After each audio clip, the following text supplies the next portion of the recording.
아침에 시작을 알리는 글로벌 주식 라이브 월스트리트 모닝 브리핑 2월 8일이고요. 수요일 방송 시작하겠습니다. 여러분 안녕하세요. 여도은입니다. 네, 월스트리트 모닝 브리핑은 참 마음이 편안합니다.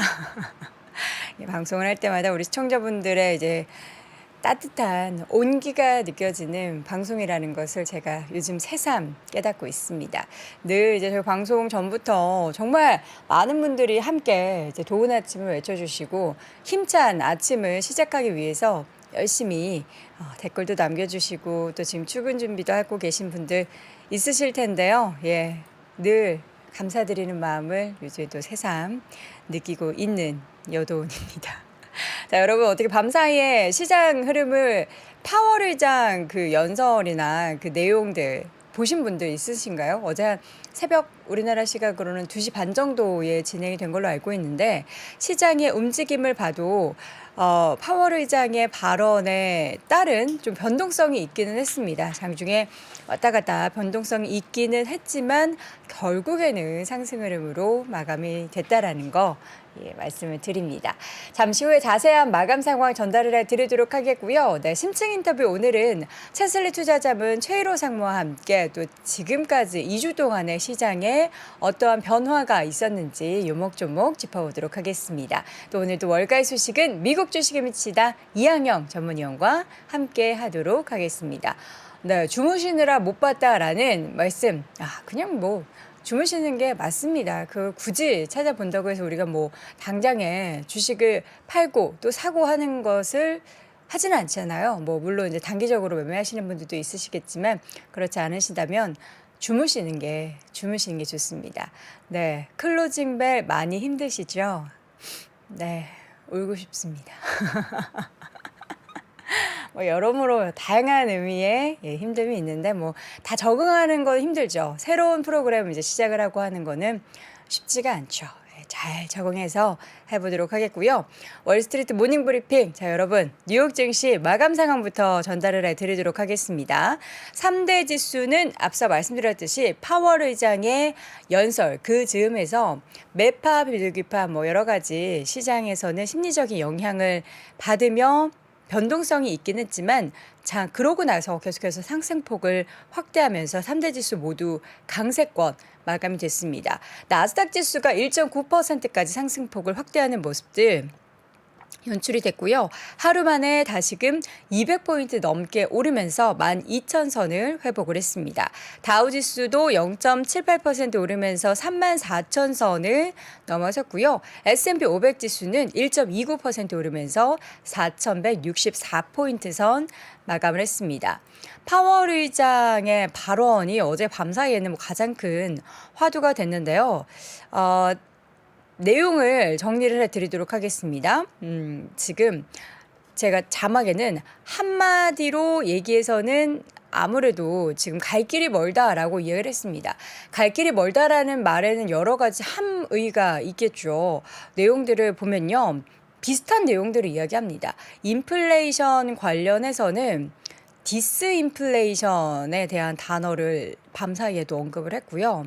우리가 고용보고서 관련해서 코멘트는 우리가 왜 디스인플레이션이 시간이 걸릴 것으로 보이는지 이유가 나와 있다. 그러니까 고용이 워낙에 탄탄하기 때문에 그런 이야기가 나올 수밖에 없다라고 이야기를 하고 있고요. 노동시장은 여전히 강하다라고 이야기하면서 한마디로 갈 길이 멀다. 현재 그리고 상품 부문에 있어서 디스인플레이션을 보고 있고 주택 부문에 있어서도 곧 볼 것으로 생각한다라고 낙관하면서도 계속해서 우리가 그 CPI나 PCE 물가지수를 끌어올리고 있는 서비스 부분에 있어서는 디스인플레이션을 전혀 보지 못하고 있고 참을성을 갖고 인내를 하면서 기다려야 한다라고 이야기를 했습니다.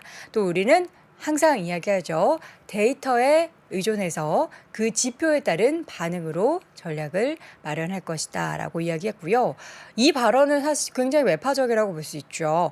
고용과 같은 경기 지표가 강력할 경우에는 시장의 예상보다 더 많은 금리 인상을 단행할 수 있다라고 강조를 했습니다. 그러나 시장에서는 결국에는 듣고 싶은 것만 약간 듣는 그러한 상황이 아닌가라는 생각이 들어요.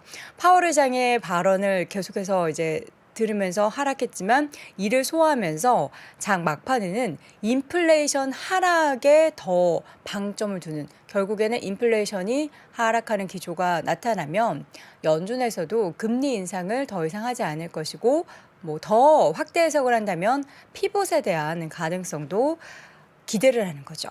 이 연준의 이러한 행보에 따른 국제금리의 움직임, 파월 의장의 발언에 따라서 지금 2년물 같은 경우에는 토론 직전에는 4.5%에 육박했다가 시작과 함께 4.3%까지 또 급락을 했고요. 그리고 장중에 좀 매파적인 이야기를 하자 올랐다. 다시금 4.483%까지 올랐다라는 겁니다. 그리고 지금 CME 패드워치에서도 나오는 기준금리 인상에 25bp 금리가 올라갈 확률이 90.8로 집계가 됐고요. 5에서 5.25%까지, 그러니까 50bp 향후에 올릴 확률은 그 전날에는 3.3이었는데 현재는 9.2%까지 높아졌습니다. 자, 이렇게 이제 파월 의장의 발언에 등락을 보였던, 그러나 결국에는 시장은 긍정적인 부분에 더 의미를 부여하며 상승폭을 확대했는데요. 맵을 보면서 빅테크 관련된 종목들, 또 이 외의 종목들이 얼마나 오르고 혹은 하락을 했는지 확인해 보도록 하겠습니다. 자, 구글, 마이크로소프트, 애플, 메타 등의 종목들, 그리고 엔비디아를 비롯한 반도체주들 전반적으로 오름세를 보였습니다. 일단 마이크로소프트는 어제 밤 사이에 챗 GPT 열풍에 이어서 마이크로소프트도 그리고 알파벳도 AI를 기반으로 한 검색 엔진 출시 소식을 전했습니다. 마이크로소프트뿐만 아니라 밤사이에는 바이두 같은 경우에도 중국의 검색 엔진 기업이죠. 인공지능을 탑재한 자체 챗봇을 출시할 거라고 발표를 하면서 주가가 12% 넘게 올랐고요. 마이크로소프트도 이제 자사의 그 검색 엔진 빙에 AI를 탑재한 그러한 검색 시스템을 출시를 하겠다라고 하면서 주가는 이러한 AI 검색 엔진 챗 GPT 관련한 열풍이 불면서 주가의 상승을 야기시켰습니다. 마이크로소프트 주가 4.2% 오른 267달러 선까지 올랐고요. 구글의 주가도 4% 넘게 오르면서 주가는 108달러 선에서 마감이 됐습니다. 애플의 주가 1.92% 올랐고요. 메타도 2.99% 상승 마감을 했습니다. 그리고 밤사이에 이러한 챗 GPT, AI 이런 얘기들이 나오면 이제 데이터 센터 관련해서도 이야기가 나오고요. 기대감에 반도체주들도 함께 전반적으로 크게 올랐습니다. 엔비디아 주가 5.14% 오르면서 221달러 선까지 올랐고요. AMD 2.67% 상승, 마이크론 테크놀로지 3.5% 강세, 그리고 퀄컴의 주가도 2.78%까지 오르는 모습이 보였고요. 이 밖에 인텔의 주가도 1%대 강세를 보였습니다. 자, 이제 오늘 밤에 실적 발표 예정되어 있는 기업이 있죠. 디즈니 1.6% 상승 마감을 했고요. 넷플릭스도 0.4% 상승 보였습니다. 그러나 아쉽게도 아마존은 소폭 하락한 102달러 선 마감이 됐고요. 이 가운데 테슬라의 주가가 1%대 또 상승을 더 이어가며 196달러 선까지 네, 200달러 선을 목전에 두고 있는 상황. 또 포드의 주가는 2.36% 그동안 좀 쉬어갔었던 부분이 있었는데 어제는 좀 반등폭이 2%대로 크게 나타나는 모습이었습니다. 자, 월마트, 코카콜라, 코스트코, 펩시코의 주가는 좀 보합권에서 등락을 하는 모습이었고요. 어제 근데 빅테크 종목들만 좋았던 게 아니라 금융 쪽에 있어서 이제 뭐 비자, 마스터카드 그리고 은행주들도 올랐고요. 에너지주들이 좀 올랐습니다. 에너지주도 엑슨모빌, 쉐브론 등의 종목들이 올랐는데 국제유가가 밤사이에 4% 넘게 올랐습니다. 엄청난 상승을 보였죠.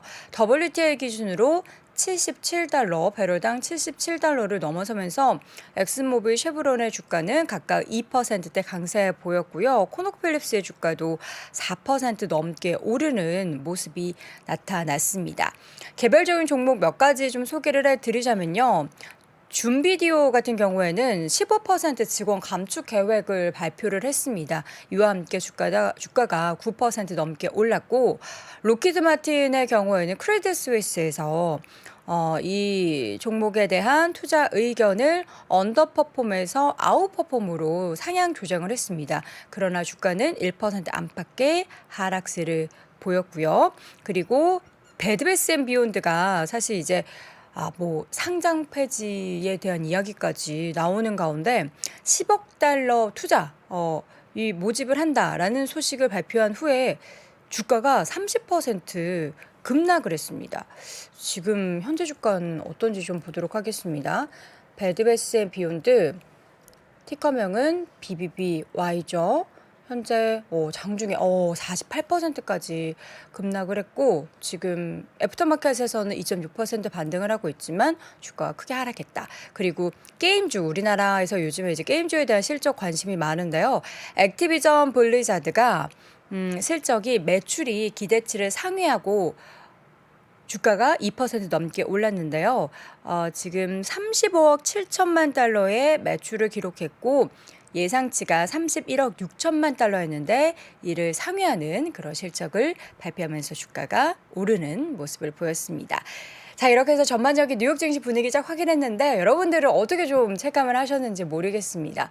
분위기는 괜찮게 좀 나타난 것 같고요. 시장의 해석도 계속해서 뭔가 연준보다 시장이 시장을 이끄는 그러한 모습들이 나타나고 있습니다. 과연 또 2주 사이에는 어떤 변화가 있었는지도 궁금한데요. 잠시 후 심층 인터뷰 채슬리 투자자문 최일호 상무와 함께 확인해 보시죠. 3프로TV가 새로운 모습으로 여러분을 찾아갑니다. 오후 3시 반 클로징벨 라이브는 여도은 앵커 그리고 명민준 앵커가 여명 콤비로 함께 진행을 하고요. 6시 퇴근길 라이브에서는 정프로가 월요일부터 금요일까지 김영렬 센터장, 최창규 본부장 그리고 박지영 차장과 함께 진행을 합니다. 그리고 글로벌 마켓 전문가 이주호 앵커가 글로벌 라이브를 더욱 알차게 만듭니다. 2월 6일부터 새로워지는 3프로TV 다시 한번 많은 관심 부탁드립니다. 네, 3프로TV가 이번 주부터 많이 달라졌습니다. 특히 뭐 오전에는 큰 변화가 없는데 오후부터 큰 변화가 있으니까 우리 시청자분들이 좀 많이들 피드백도 주시고 많이 또 사랑을 해주셨으면 좋겠습니다. 자, 이번에 심층 인터뷰 채슬리 투자자문 최일호 상무와 함께합니다. 어서 오세요. 네, 안녕하세요. 네, 반갑습니다. 자, 지금 시장의 2주간의 어떻게 변화 좀 긍정적으로 생각을 해도 되겠습니까? 1월 랠리에 이어서 2월도 괜찮은 것 같아요. 계속해서 연초 이후에 비슷한 흐름을 네. 보이고 있는데요. 올라가는 종목들하고 떨어지는 종목들, 올라가는 섹터, 네. 떨어지는 섹터 계속해서 추세가 이어지고 있습니다. 이를테면은 필라델피아 반도체 지수, 나스닥 쪽이 상당히 강하고요. 네. 그리고 이전에 선방을 했던 필수비즈나 유틸리티 그리고 건강관리 이런 쪽이 좀 소외되고 있는 그런 상황이고요. 특히 종목 쪽에서는 테슬라나 메타나 그리고 뭐 엔비디아 이런 종목들이 연초 대비 40-50% 정도 랠리를 보이면서 상당히 좀 가파르게 반등을 하고 있는 상황입니다. 그렇죠. 정말 이제 기술주를 물론 이전에 사셨던 분들은 아직은 마이너스권에 예. 있으신 분들도 계실 텐데 전반적으로 이렇게 많이 올랐다라는 게 가장 큰 특징이었던 것 같고요.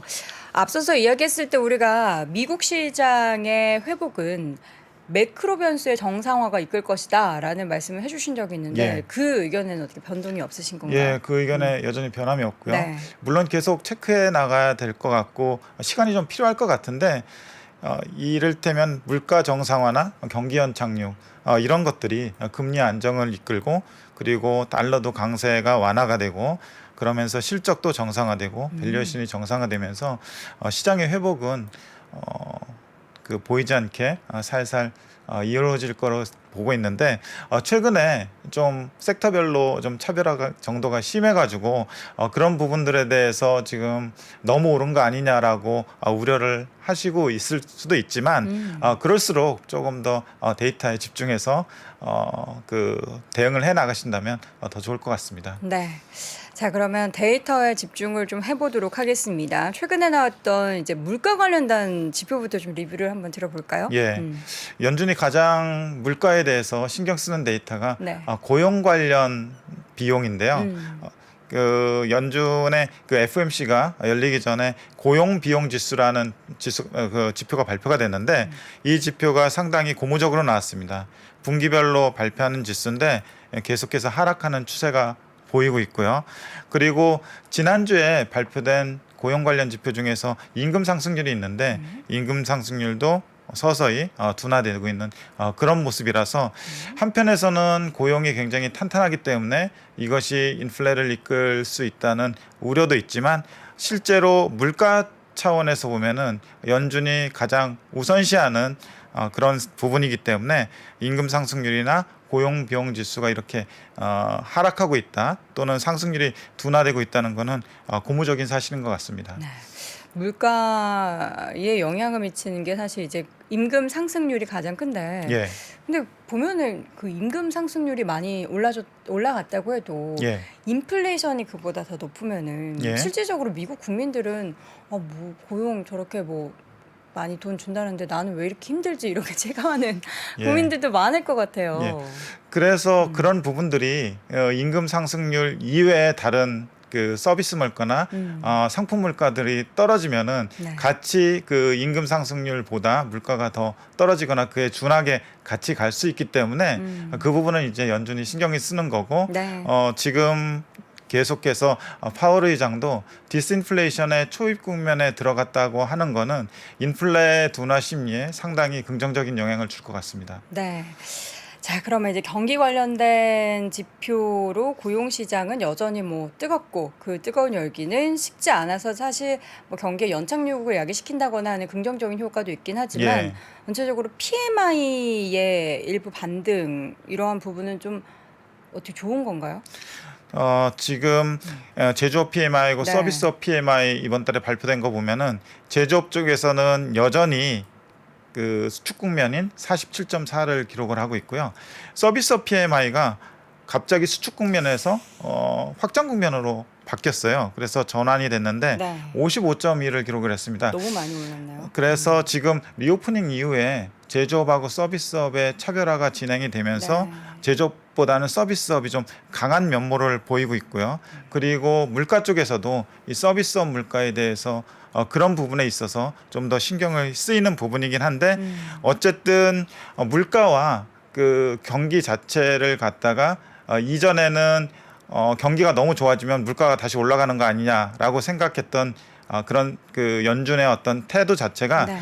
최근 계속 그 확인되는 것이 물가가 빠지면서 물가가 둔화되면서 경기가 좋으면 그건 더 좋은 거 아니냐라는 쪽으로 스탠스가 좀 변하고 있습니다. 그러니까 보면은 우리가 이제 PMI가 올라가면은 예. 이게 또 인플레이션을 야기시킬 것이다. 얘 기조로 쭉 이어갔잖아요. 예. 근데 지금 이제 경기에 대한 불안감이 있다 보니까 PMI가 조금 이제 반등을 하거나 좋아지면은 경기가 괜찮아 쪽으로 더 해석을 하는 것 같아서 이거 예. 그래서 주의하실 될 게 이 파편화된 데이터나 정보만을 가지고 전체를 판단하려면 안 되고 네. 물가와 경기를 그냥 같이 보면서 판단을 하는 게 좋을 것 같아요. 같이 본다라는 의미는 물가는 계속 둔화되는지 여부, 네. 그리고 경기는 너무 침체로 빠지지 않는지에 대한 여부. 그래서 경기가 연착륙되면서 물가가 안정이 되면은 그야말로 뭐 섣부른 얘기가 되긴 하지만은 골디락스 상태가 되는 거잖아요. 그게 가장 베스트 시나리오인 거죠. 그죠? 예. 그래서 연준도 그 부분에 대해서 고용 좋은 거 그냥 인정하고 가자. 네. 물가가 둔화되면 되는 거 아니냐라고 얘기를 계속 하고 있는 겁니다. 자, 그러면 이제 금리 수준을 좀 보도록 하겠습니다. 금리 같은 경우는 밤 사이에도 뭐 오락가락 하는 예. 움직임들이 보였는데 추세적으로 지금 차트를 보면 어떤 수준에 와 있는 겁니까? 최근에 좀 10년물이나 2년물 금리를 보면은 저점 부근에서 30-40bp 정도 단기적으로 올랐어요. 꽤 큰 반등을 했는데 아시다시피 금리 부분이 경기 요인하고 물가 요인을 동시에 반영하고 있는데 제가 보기에는 최근에 좀 강한 고용이나 강한 서비스업 PMI 이런 쪽이 금리에 반영이 돼서 좀 반등을 한 경우라고 생각을 하는데 저는 이 부분이 추세적으로 이러지는 않을 것 같다. 추세적으로 이렇다면 사실 최근에 빅테크의 반등이나 다른 기술주의 반등 이런 것들이 상당히 압박을 받을 수가 있거든요. 근데 지금 경기 요인하고 물가 요인을 볼 때 물가 요인은 좀 완화되고 경기 요인은 연착륙으로 가는 그런 경향이 보이고 있어서 두 요인이 서로 충돌하고 있잖아요. 그래서 제가 보기에는 이것이 추세적으로 이전처럼 전체 증시를 압박할 정도로 심하게 올라가기는 어려울 것 같다. 이렇게 보고 있습니다. 네. 자, 그러면 그 다음에는 이제 CPI를 좀 보도록 하겠습니다. 예. CPI 추이는 이제 확실하게 꺾이고 있는 것 같기는 한데 그 속도에 대해서는 어떻게 좀 우리가 가늠을 해봐야 될까요? 그 속도에 대해서 계속 꺾이는 모습은 맞고요. 네. 어떤 부분이 꺾이느냐가 상당히 중요하잖아요. 그쵸. 최근에 그 주거비 관련해서는 시간이 지나면 꺾일 거라고 연준에서도 예상을 하고 있고 주거비 제외한 서비스 물가에 대해서 신경을 쓰는 건데 최근에 그 CPI를 산정하는 기준 자체가 변경됐다고 미국 그 노동 통계국에서 발표를 했거든요. 네. 어떻게 변경이 됐냐면 과거에는 2년치 평균을 갖다가 해서 그 기준을 정했어요. 네. 그 품목 비중을 정했는데 이번에는 21년 한 해 동안의 비중을 기준으로 해서 CPI를 산정을 하게 되거든요. 왜요? 2021년에 뭔가 변화가 많았던 좀 특수한 상황이 있기 때문인가요? 예, 그렇기도 한데 정확한 이유는 밝히지 않고 있습니다. 원래 19년, 20년치를 평균을 해서 그걸 비중을 기준으로 해서 CPI를 이번부터 발표하기로 돼 있는데 네. 갑자기 21년 한 해 동안의 품목의 비중을 기준으로 해서 발표하겠다고 하니까 근데 특별히 21년 기억을 해보면은 팬데믹 상황이었잖아요. 팬데믹 상황에서 서비스 부분이 좀 위축되고 상품 부분이 상당히 올라왔던 그런 해거든요. 네. 그런데 이 비중을 기준으로 하게 되면은 최근에 상품 물가가 상당히 가파르게 빠지고 있기 때문에 역기저 효과로 인해서 더 빠질 수 있다고 생각을 합니다. 네.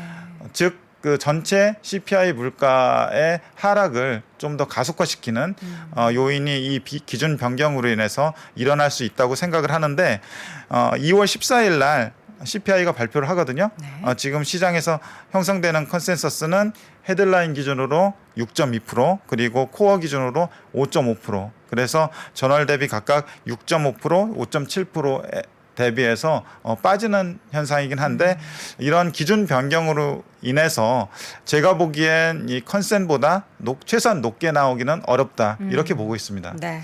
자, 요새 이제 환율의 움직임도 다시 보겠습니다. 최근에 좀 약간 달러 약세가 진행되나 싶었는데 다시금 예. 단기적으로 달러가 강세로 좀 전환된 것 같아요.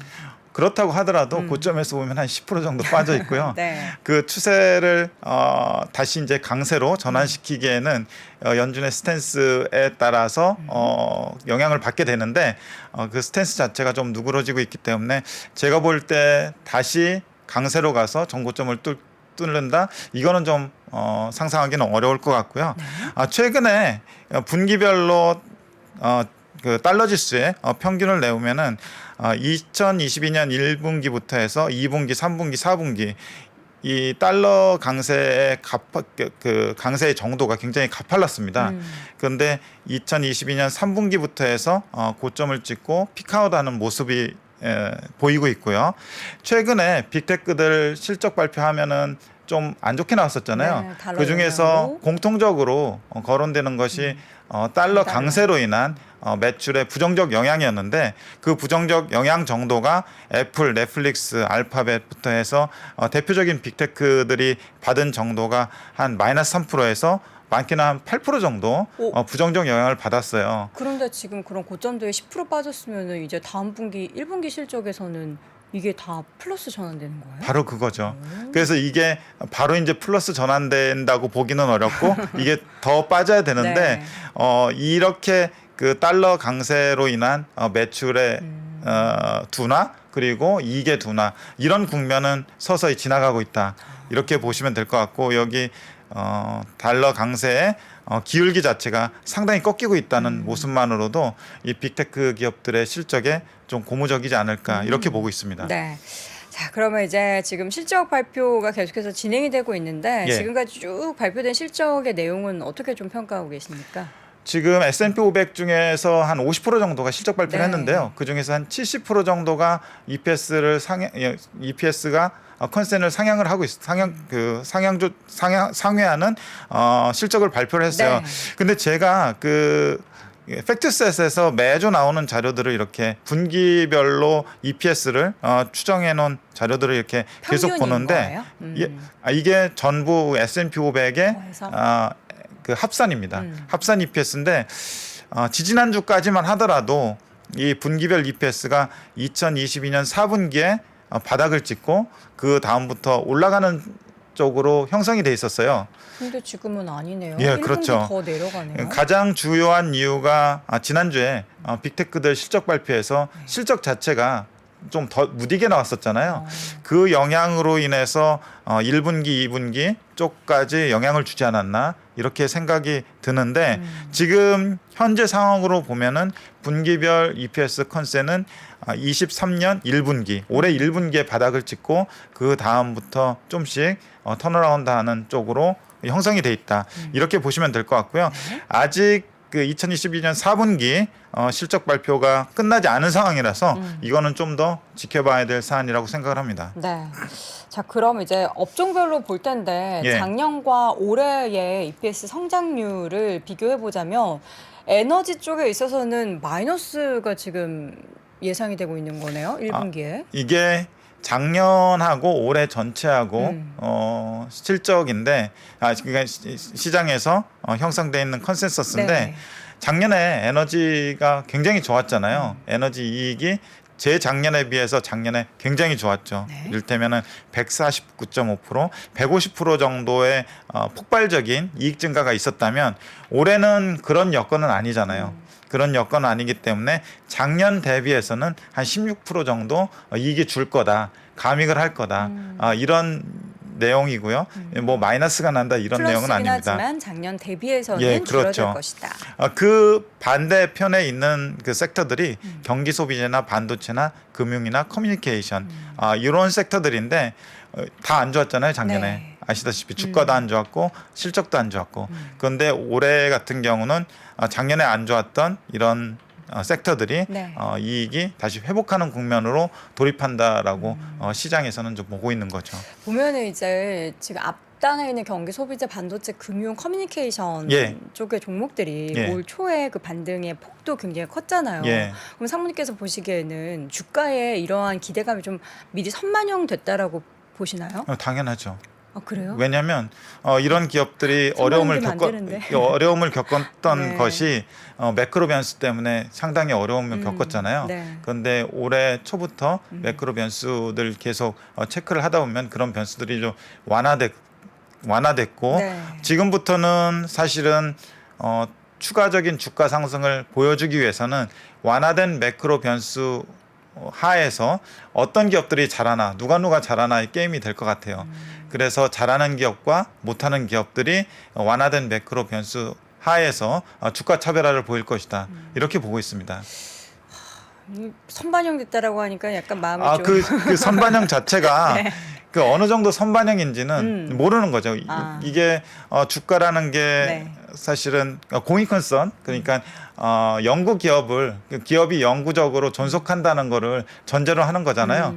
그렇기 때문에 딱 어느 시점까지 끝나는 것이 아니라 계속 살펴봐야 되는 과정이라고 생각을 합니다. 그래서 계속해서 기업 실적 또 매크로 변수 이런 것들을 체크하면서 대응할 수밖에 없다는 거를 좀 말씀드리고 싶어요. 네, 상무님이 제 마음을 바로 다 읽으셔서 답변해 주셨는데 이제 물론 이제 초반에 상승폭이 막 40~50% 정도 되는 기업들이 많기는 했지만 여전히 앞으로에 대한 전망이 더 뭐 기업들의 실적이 더 늘어날 수도 있는 거고 예. 그에 따른 주가의 상승이 더 나타날 수도 있는데 말씀해 주신 것처럼 그거는 종목별로 기업별로 다르게 나타날 예. 것이기 때문에 그럼에도 불구하고 여전히 아까 모두에 말씀드린 그런 변수들의 어떤 완화 정도가 더 가파르게 나타난다면 실적에 큰 변화가 없더라도 주가는 더 상승할 수 있는 거죠.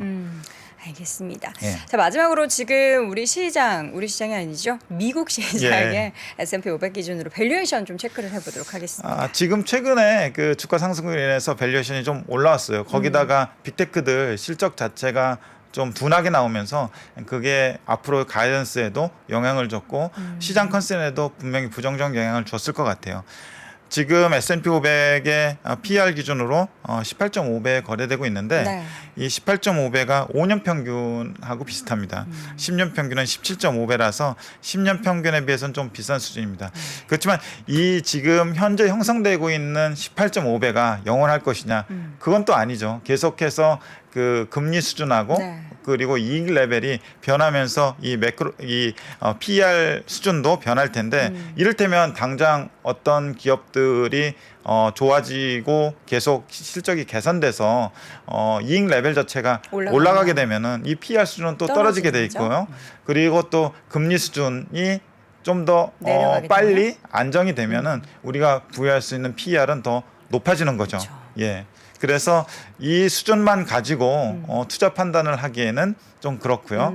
다른 변수들을 다 네. 이제 종합적으로 고려해봐야 될 것 같습니다. 네. 그래서 여전히 분위기 자체는 그 물가는 떨어지는 국면 그리고 경기는 좀 연착륙하는 국면 그리고 기업 실적은 아까 이자율 하락 그리고 강달러 완화로 인해서 좀 그런 그 기업을 둘러싼 영업 환경, 금융 환경 이런 것들은 좀 좋아지는 국면 이렇게 볼 수 있을 것 같아요. 전반적으로 보면 사실 이제 작년 하반기만 해도 올해 예. 초를 굉장히 걱정을 했던 분위기와 달리 예. 시장이 이렇게 강하다 보니까 예. 더 길을 잃으신 분들도 있으실 것 같아요. 혹은 이제 투자를 난 그럼 하반기에 다 정리를 일단 해두고 상반기에 좀 주가의 조정 혹은 1분기에 상저라고 했으니까 조정을 보이면 그때 들어가야지 했던 분들은 지금 약간 벙한 그런 상황이신 것 같은데 그런 분들을 위해서 어떻게 좀 2월 한 달 혹은 이제 올해의 투자 전략을 좀 이렇게 바꿔볼 수 있을지. 이런 비유를 좀 드리고 싶은데요. 배를 탔을 때 배 네. 앞에 물을 이제 파도를 보면 굉장히 어지럽잖아요. 네. 근데 좀 멀리 보면은 좀 어지럼증이 가시잖아요. 그래서 지금 현재 나타나고 있는 현상, 그러니까 높은 물가 수준 그리고 높은 금리 수준, 뭐 강한 달러 뭐 이런 거에 좀 집착하기보다는 이런 것들의 변화 흐름이 6개월 향후 1년에는 1년 후에는 어떻게 될까? 그리고 그것들을 그렇게 만드는 단서는 무엇일까? 그 단서가 강화되는지 약화되는지를 계속 보고 또 트래킹하는 기업들이 있을 거잖아요. 네. 뭐 지금 강한 기업도 괜찮고 뭐 지금 많이 빠졌지만 이밸류에 거래될 기업들은 아니다라고 스스로 생각하시는 기업들을 매 분기 실적 체크를 해 가시면 좋을 것 같은데 지금 분명한 거는 매크로 환경이 변화가 되고 있기 때문에 그 변화된 매크로 환경에서 힘을 받을 수 있는 기업들하고 섹터들은 분명히 차별화될 거로 보고 있거든요. 아까 말씀하신 대로 이제 챗 GPT 같은 경우도 하나의 트렌드로 자리 잡을 가능성이 있기 때문에 그런 부분들을 좀 집중해서 천착해서 관찰을 하시게 되면은 좀 더 컨빅션이 생기고 대응할 수 있는 자신감이 생길 텐데 조금이라도 지금 뭐 그런 쪽에 포지션이 없다고 하시면은 조금이라도 발을 담그고 그 발을 담그게 되면은 후속 대응이 또 가능해지기 때문에 일단은 액션을 하는 게 좋지 않을까라고 생각을 합니다. 네.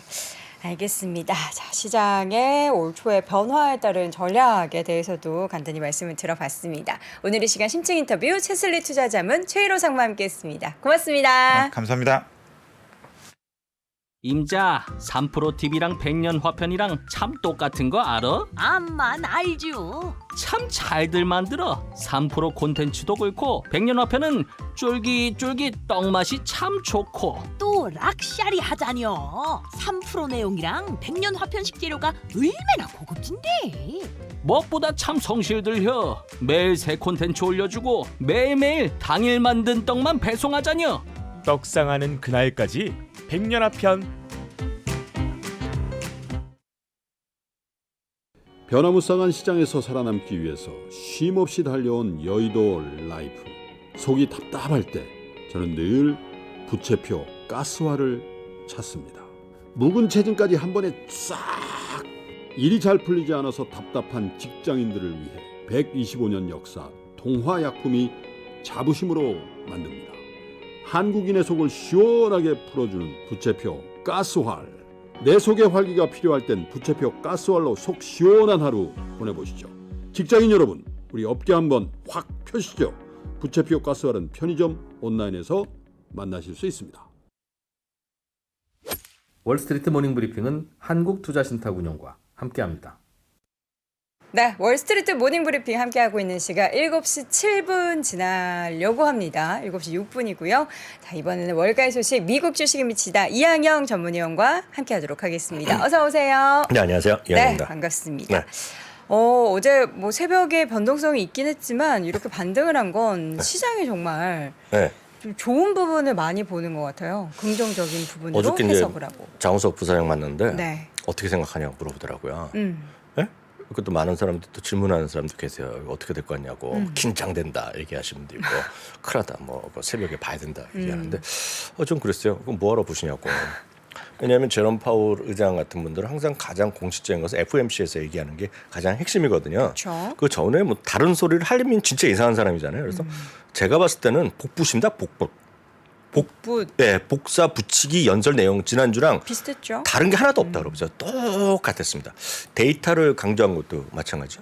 그 데이터 드리븐이라는 말을 자주 쓰는데요. 데이터를 기반한 판단 이런 거 들어가죠. 그리고 금리가 올라갈 수도 있고 고용 시장에 강한 것도 똑같이 얘기했고 디스인플레이션의 초기 단계 뭐 이런 것도 초기 단계 얼리 스테이지란 말을 별로 안 쓴 것 같은데 어떤 초기 단계 지난번에 볼 수 있다 뭐 네. 얘기할 수 있다 정도였는데 초기 단계 그리고 고용 가격에서도 굿즈 제품 상품 가격을 하락 인플레이션 디스인플레이션 스테이지 그리고 여전히 서비스는 어렵다 얘기했고요. 특히 고용시장에 대한 뜨거운 고용시장, 타이트한 고용시장.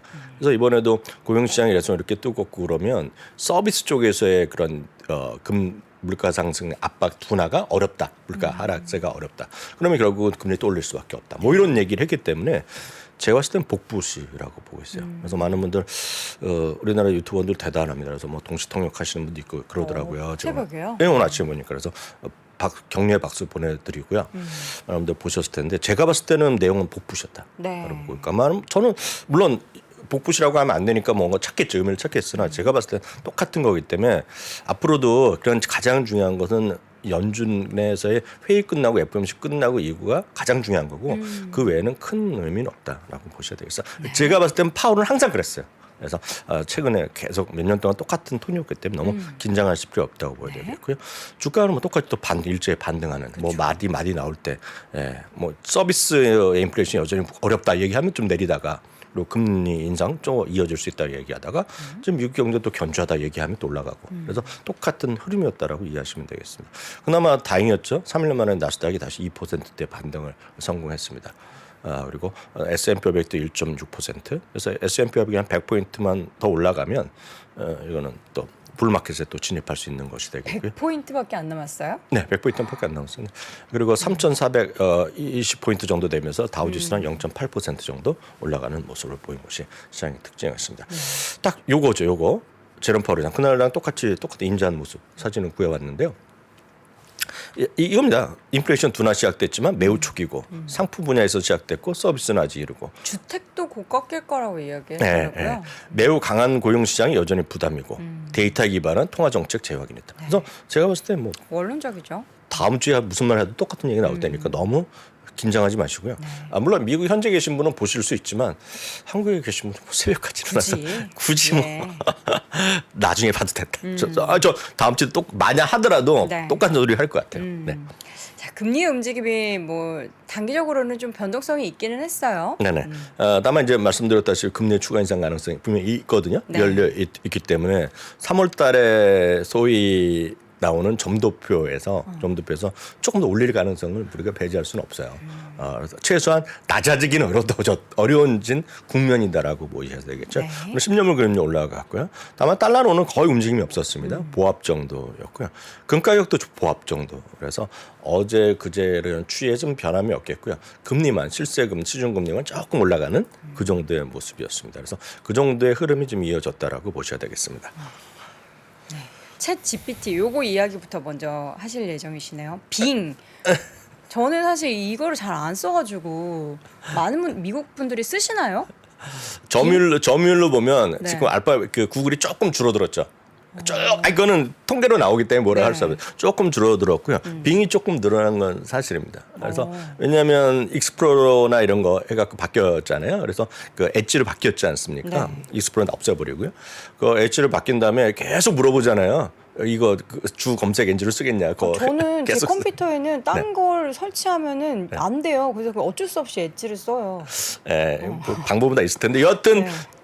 많이 좋아졌죠. 네, 많이 좋아졌다고 얘기하는데 또 오늘 이제 빠르면 오늘부터 이제 우리나라에서도 될지 모르겠어요. 아, 바로 되는 거예요? 네, 지금 바로 한다 그랬어요.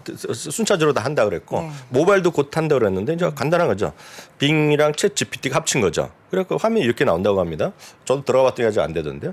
아무거나 얘기하라고 딱 얘기하는 거죠. 아무거나 아마 얘기하는 겁니다. 그래서 많이 이미 유튜버나 아마 여기에 저희 미줌에서 했었고 아마 3프로에서도 그런 거 많이 시연해준 걸 보여주었거나 아니 이런 영상이 뭐 수십만 개 있습니다 지금. 네. 그래서 아마 해보신 분도 계실 것 같습니다. 이거 하는 거가 결코 어렵지 않거든요. 근데 검색하면 되는 거죠. 예? 검색하면? 이제는 그냥 바로 되는 거죠. 바로 된다는 거는 엣지만 까면 바로 되는데. 그래서 이분이 얘기한 건 이거죠. 지금까지의 그런 검색과 이후의 검색은 완전히 다르다. 얘기하는 거죠. 자기도 얘기하고 오픈 AI에서 나왔고 이거 세상이 완전히 바뀐다는 얘기하는 우리가 거죠. 일반적으로 검색 엔진에서 어떤 단어를 입력해서 궁금한 걸 얘기했을 때는 네네. 관련된 페이지가 이렇게 떴잖아요. 그렇죠. 근데 이제는 아예 AI가 네. 문서나 뭐 그림도 보여주나요? 영상이나? 그림 모르겠지만 글은 딱딱딱 써주는 게 보이잖아요. 정리를 해줘요. 여러분들 영화 같은데 미드 이렇게 보면 예전식으로 보면 그 텍스트 이런 걸 보면 뭐라 예전에 그 팩스보다도 전에 뭐 있었죠? 팩스 전에 팩스 전에 뭐 쌍파년 정보? 전보 전에 뭐 있었는데요? 그 문자로 이렇게 딱딱딱 찍히는 거예요? 띠띠띠 모습으로 네, 그런 거 보여주는 거 같죠? 지금 딱 보시면 많이 보셨을 것 같아요. 뭐 질문하면 여도 앵커가 너무 예쁜데 어떻게 하면 만날 수 있을까요? 물어보면 딱딱딱딱 하면서 막 써주는 거죠, 막. 그렇게 써주는 거죠. 그러다가 야, 한국말로 해줘, 한국말로 쭉 바꿔주고 그런 것들을 해주는 건데 이분 얘기는 과거랑 어제와부터와 오늘부터의 검색에는 완전히 다르다는 얘기하고 있고요. 아마 우리나라에서도 많이 또 나올 겁니다. 나오면 엄청 나올 때. 지금 이 기사는 월스트리트 저널에 이렇게 썼어요. 이분이 그 컬럼니스트가 미리 받아갖고 써봤는데요. 이분도 엄청 잘 됐다는 거죠. 네. 그래서 예를 들어서 비욘세 이번에 글로벌 투어가 언제부터 시작하느냐. 그렇게 비욘세가 글로벌 투어를 시작합니까? 아니, 저는 하는지 모르겠는데 네. 그런 걸 그렇게 치면? 질문했다는 거예요. 기사를 보면. 그래 또 뭐 언제부터 한다는 거예요. 7월인가 6월부터 시작하는데.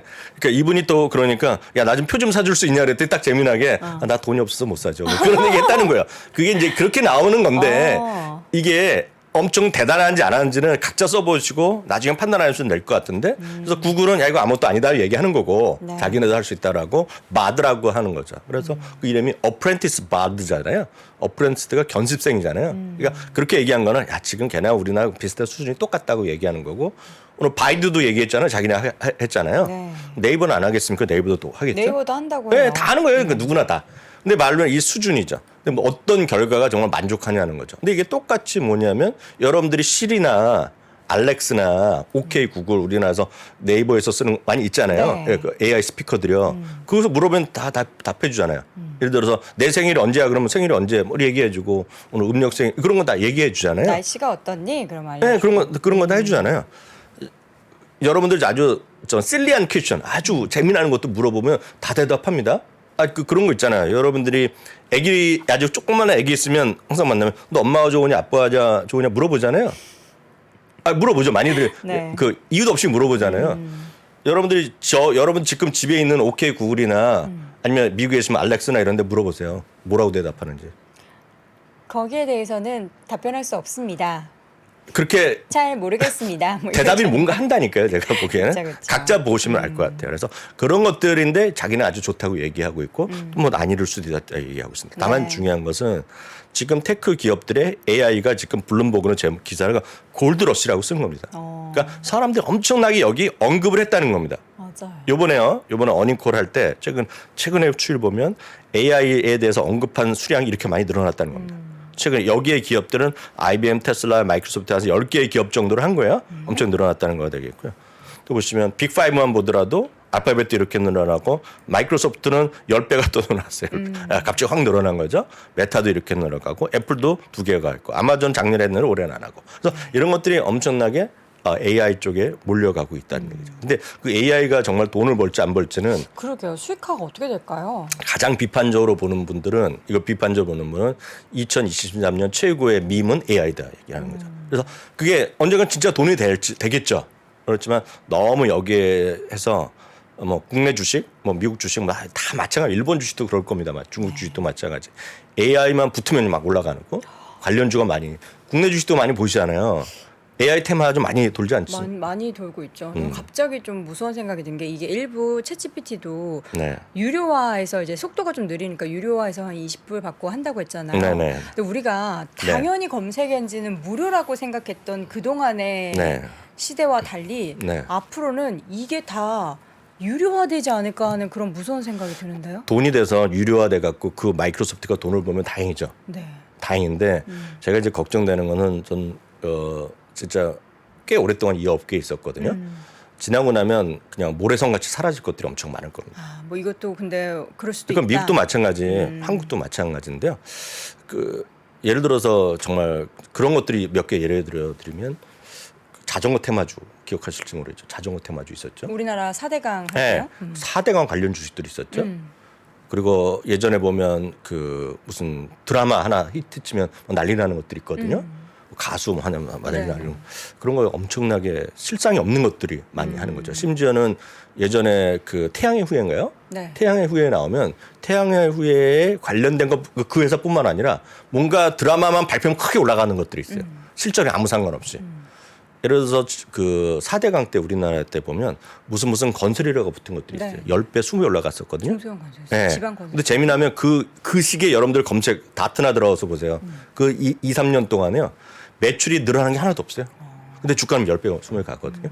지나고는 아무것도 모르는 거죠. 그래서 그런 것들은 진짜 유의하셔야 되겠다. 그래서 자 AI도 다 좋고 저도 이제 큰 흐름은 있다라고 작년 11월 저희 세미나 때도 한 적이 있지만 네.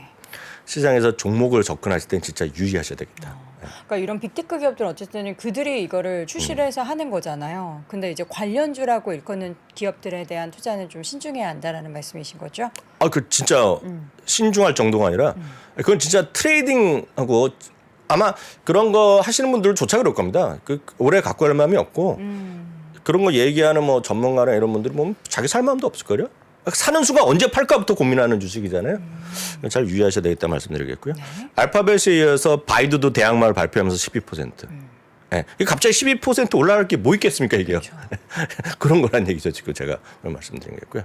그래서 이런 거 하시려면 굳이 하시려 그러면 ETF로 상당히 분산하는 게 맞다. 사실 보츠를 저희가 작년 11월에 세미나를 할 때, 이때 세미나 할 때요 저희가 했던 거예요. 그래서 저희가 미주미에서 투자 공감할 때도 제가 보츠를 말씀드렸는데 저도 이렇게 말하면서 이게 20% 올해만 벌써 20% 올라갔거든요. 이게 로봇과 네. 인공지능 관련한 기업들을 묶어 이게 대표적입니다. 글로벌 엑스에서 하는 건데 여기에 보면 어떤 것들이 들어가 있냐면 미국뿐 아니라 전 세계에 다 들어가 있습니다. 우리나라도 들어가 있고요. 다 들어가 있어요. 여기 보시면 여기 보면 엔비디아도 들어가 있고 다 들어가 있습니다. 여기. 그래서 이런 것들을 우리나라뿐만 아니라 모르는 것도 대부분 많잖아요. 여기야 뭐 이스라엘 것도 있고 파낙 같은 거는 이제 저거거든요. 일본 거거든요. 그래서 파낙의 로봇 회사인데 그 중공 회사인데 이런 것들을 좀 하시는 게 좀 나을 것 같다. 근데 다만 이런 것조차도 제가 봤을 때는 너무 많이 올랐어요. 지금 보시면 이것도 있고 또 ROBT라고도 있습니다. ROBT. 이거 약간 구성이 다릅니다. 이거 딱 써 있잖아요. AI랑 로보틱스 써 있잖아요. 네. 딱 보면 탑 10 국가 종목들 다 나와 있고 이게 조금 더 종목 수가 많습니다 지금요. 다만 여기 보면 다 모르시는 것들이잖아요. 그래, 좀 기업이 생소한 기업. 아유 이거 아는 거 하나도 없다고 보시면 돼요 지금 이런 것들. 그러니까 이런 것들이 미국 기업 반, 일본, 뭐 영국, 뭐 프랑스, 이스라엘. 스웨덴 게 뭐가 있겠어요? 모르잖아요, 저희. 그래서 그렇지만 이런 것들을 나름 전문 자산운용사 하는 것들이 이런 건 안 돼. 이런 것조차도 네. 제 솔직한 생각은 20% 올랐어요. 그래서 제가 보기에 좀 과하다. 네. 그래서 진짜 여러분들 이런 것들은 유의하셔야 되겠다 말씀드려요. 자, 앞서서 저희가 이제 팩스 전에 뭐 했냐고 여쭤봤더니 텔렉스라고. 텔렉스 딱딱딱딱 써지거든요. 아 그래요? 못 보셨어요? 예전에 텔렉스 많이 썼죠. 그러니까 팩스 전에 텔렉스 시대고요. 그런 식으로 하면 챗 GPT가 그렇게 써지잖아요. 눈에 보이잖아요. 네. 딱딱딱딱딱 써지는 거 보셨죠? 영상인데. 네, 해보셨죠? 네. 딱 그런 느낌이죠. 지금. 자 오늘 밤사이 특징주 하나씩 좀 보도록 하죠. 감원 감축계 계속 나오네요. 네네 맞습니다. 다만 이제 보잉인데요. 보잉은 이제 감원인데 이게 감원 증원도 있어요. 생산직은 한 10,000명 늘리고 만 명 늘리고 인사 관리 쪽이나 금융 등인데 이게 굳이 얘기를 뭐라 하냐면 비효율적 부서라고 얘기했고요. 구체적으로 또 들어가면 하위 10%를 얘기를 하고 있는데 뭐 말씀드렸다시피 이게 인사 관리 금융 파트 다 중요하죠. 중요한데 이번에 미국에서 대부분의 빅테크 기업들이 파이어했잖아요. 레이오프 할 때 뭐로 했는지 말씀드렸잖아요. 물론 최고위층은 알겠죠. 최고위층에서 뭐 CEO급 뭐 어떤 CFO나 그 담당 임원을 해고할 때는 뭐 사람이 들어갔겠지만 그 밑에 그 하위직의 보통 팀원들 있잖아요. 거의 99.9% 인공지능이 날렸다는 거 아닙니까 지금요. 그런 세상이 왔다는 거죠 이미. 그러니까 대부분의 빅테크가 다 그렇습니다. 저희가 아는 그 회사뿐만 아니라 다 웬만한 빅테크들이 다 인공지능으로 선정했다는 거거든요. 인공지능이 사람을 해고하는 예, 거군요. 예. 그게 이건 빅테크들의 다 일반적인 공통적인 현상인데요. 그래서 그런지 인사관리나 금융 파트에 비효율적 부서가 많다는 겁니다. 그래서 이걸 이제 줄여왔고요. 2022년 2분기 이제 흑자 전환 3분기 흑자 전환하면서 꾸준하게 좋아지고 있고. 하여튼 보잉이 지금 전체적으로 전 장기적으로 전 해볼 만하다 보고 있어요. 다만 이것도 2019년에 고점을 가기에는 앞으로 뭐 2년 정도 더 걸릴 수 있죠. 그래서 장기적으로 분명히 좋아지고 있다라고 보셔야 되겠고요. 보잉뿐만 아니라 저는 보잉도 좋은데 저는 이제 개인적으로는 이제 트랜스타임 그룹 같은 거가 더 저는 흥미롭다고 보고 있고. 이 기업은 어떤 기업이죠? 그러니까 그 여도랭커를 제가 안지가 수년 됐잖아요. 네. 수년이면 10년 넘었잖아요. 네. 제가 키움증권에 살 때부터 트랜스타인 그룹을 1년에 5번 정도 얘기하는 거거든요. 그래요? 저는 왜 처음 트랜스타인 들어본 그룹은 아시는 분 계시다시피 자동차의 에이스를 받으려면 내가 어디 가잖아요. 네. 어디 가죠. 대부분의 경우에. 물론 요즘은 엔진오일 갈아주는 사람이 오기도 하지만 대부분 가잖아요. 네. 그럼 현대자동차 서비스나 그런 뭐 클럽 이런 데 가잖아요. 근데 비행기는 어떻게 하겠습니까?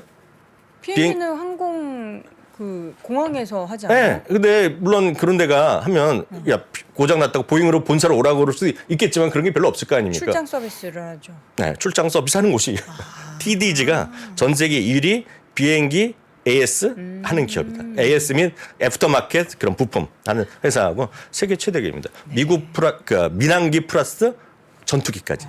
그러니까 예를 들어서 F-15가 한번 뜨고 왔다 갔다 뭐 이러잖아요. F-32 뭐 왔다 갔다 하잖아요. 35. 그럼 한번 또 다시 손 봐야죠. 그러니까 그런 것들의 세계 최대의 기업이라서 저는 이제 말이 된다고 보고 있는데 네. 작년에 이게 별로 떨어진 게 없어요. 그러게요. 사상적 겁니다. 그래서 이런 것들도 있기 때문에 산업재의 대표적인 주식 중 하나이기 때문에 관심 있는 분들 한번 스타드를 해보시라라고 보시면 되겠고요. 허츠까지 말씀드리겠습니다. 오늘 허츠가 실적을 발표했는데요. 이제 주목할 것이 허츠 자체에 대한 것도 중요하겠지만 그 매출도 좋고 이익도 예상보다 좋게 그 가이던스도 발표했는데 세 가지가 아주 많이 들어갔다고 말했어요. 법인 수요죠. 법인 수요라는 것은 이제 우리나라 법인 고객도 있겠지만 미국은 출장하는 사람들한테 이미 법인 계약 맺어놓고 우리 직원 어디 갈 때마다 쓰게 하는 거 있죠. 법인 비즈니스 트립이 많이 증가했다는 거죠. 31%가 늘어났고요. 미국 사람 기준으로 인바운드 미국에서 해외 사람, 우리나라 사람들이 미국 가고 유럽 사람들이 미국 갔을 때 거기서 공항이거나 어디서 차 빌리는 거. 그 수요가 무려 88%나 늘어났고요. 공유 서비스 드라이버, 그러니까 우버나 리프트 하신 분들도 360알 하려면 자기 차를 하지만 여름에만 하겠다. 그럼 차를 빌려서 할 거 아닙니까? 네. 그럴 때 그럼 공유 서비스 드라이버 수요가 100%가 늘어났다고 합니다. 그래서 이런 것들이 좋아지기 때문에 허츠 같은 경우에도 제가 봤을 때 완전히 어떤 글로벌 경기, 글로벌 여행 수요, 비즈니스 트립 수요여서 이것도 좀 바닥을 친 거 아니냐. 네. 그래서 이렇게 보시면 될 것 같아서 오늘 허츠까지 말씀드렸습니다. 네, 마지막이요. 허츠 특징주까지 확인을 해봤습니다. 오늘 월가의 소식 확인해봤고요. 지금까지 미국 주식에 미치다 이항영 전문위원 함께했습니다. 위원님 고맙습니다. 네, 감사합니다. 자, 월스트리트 모닝 브리핑을 통해서 밤사이에 있었던 미국 시장 이야기 쭉 정리를 해드렸고요. 저는 잠시 후에 한 3시 30분쯤 국장 마감이 되면은 클로징 벨로 다시 돌아오도록 하겠습니다. 여러분 별일 없으시면은 꼭 함께 해주시기를 소망합니다. 여러분 고맙습니다.